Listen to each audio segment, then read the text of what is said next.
They say if someone cheats once, they'll do it again.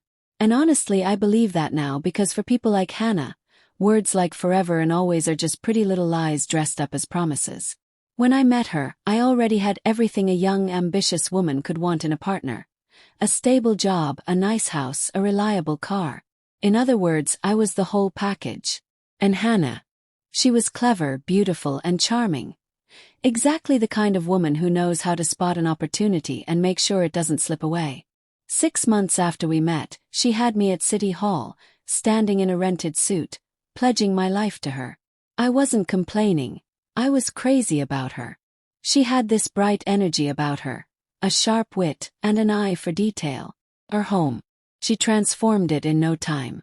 Classy curtains, matching dishware, flowers blooming outside the door. It didn't even feel like the same house. Felt better. With her, I thought I was finally living the dream. We settled into married life fast and easy. I even switched jobs just so I could spend more time with her. The new job came with a company car, so my own sat mostly unused in the garage. Occasionally, Hannah would borrow it to meet up with her girlfriends or go shopping. She never came back with much. Maybe a scarf, a new purse, sunglasses. Nothing flashy. At the time, I thought I was lucky to have a wife who wasn't wasteful. But now I realize that the lack of shopping bags should have raised some red flags. I was walking around in a fog of love and denial. Then one weekend she was out again, supposedly with friends, and I decided to check my old car's oil level. It had been sitting untouched for over a month. I grabbed a rag, popped the hood, and that's when I saw it. Dust covered the car except in one very specific area. Right in the center of the hood, there was a smudged, body-shaped imprint. Handprints near the windshield. 2 more by the headlights. You don't have to be a genius to piece it together. Someone had been having a little too much fun on top of my car. That was the moment everything shattered. I stood there, paralyzed by betrayal and disbelief. Then the rage hit me. I stormed into the yard and stomped every single one of her flowers into the dirt. Those bright marigolds and violets she'd planted with such care. I tore down her beloved curtains. Anything she'd touched I wanted gone. I was done. Still seething but thinking more clearly, I pulled our luggage from storage and threw every piece of her clothing inside. She walked in an hour later, gasping at the mess. "Are you drunk or something? What the hell happened here?" Then she saw the luggage and froze. "Babe, what's going on?" As calmly as I could, I said, "That fling of yours ends now. Pack your stuff and get out of my house." Her eyes narrowed. "Are you serious? Who's been lying to you?"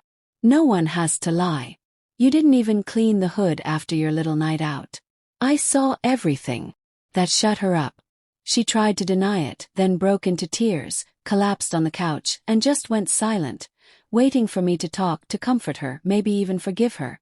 But I was done. "Leave," I said. "Unless you want me to drag you out by the hair." She gathered her things in silence. A few minutes later, I watched from the window as she sat on her suitcase in the yard, dialing a number. Car pulled up. A guy stepped out, kissed her, then loaded her stuff into his trunk. And that was it. Seeing them kiss, right there out in the open, was the final nail. She hadn't just slipped up. This had been going on for a while. I called her father and told him everything. I explained that I was filing for divorce and that there'd be no alimony or property disputes. All the assets were mine before we tied the knot. We parted ways like 2 strangers, but I'll admit I missed her. Hurt. My friends helped me through it, keeping me company when the nights felt too long. But then came the twist. 2 months after the divorce, I saw photos online. Hannah had remarried.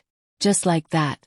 New husband, new house, fancy job at a high-end salon he apparently got for her.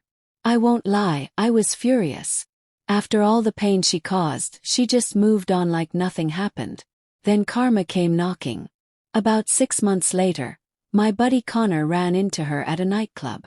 She wasn't with her husband, she was all over some random guy, kissing him like they were teenagers. Connor knew her new husband from pictures and quickly recorded the scene, texting it to me with one line. "Do what you want with this." I debated for a while. Part of me wanted to let it go. But another part, the part that remembered the lies, the betrayal, the humiliation, needed justice. So I found her new husband's social media and sent him a message, giving him a chance to hear it privately. His response: pure arrogance. He told me to mind my own business. So I did what had to be done. I posted the video publicly, right to his timeline. An hour later it was gone. But the damage was done. Word spread fast in our town. A week later they had separated. On top of that, he made sure Hannah lost that cushy job he'd gotten her. Her parents, embarrassed by the drama, stopped speaking to her too. Eventually she messaged me asking if we could meet up. I literally laughed out loud. After everything she put me through. Well, that chapter was closed. Because the truth is simple. People like Hannah don't change. They just change partners. Their promises are hollow, their loyalty temporary, and their definition of forever is however long they can keep up the act. I was just the first to learn that lesson the hard way. But I made sure I was the last.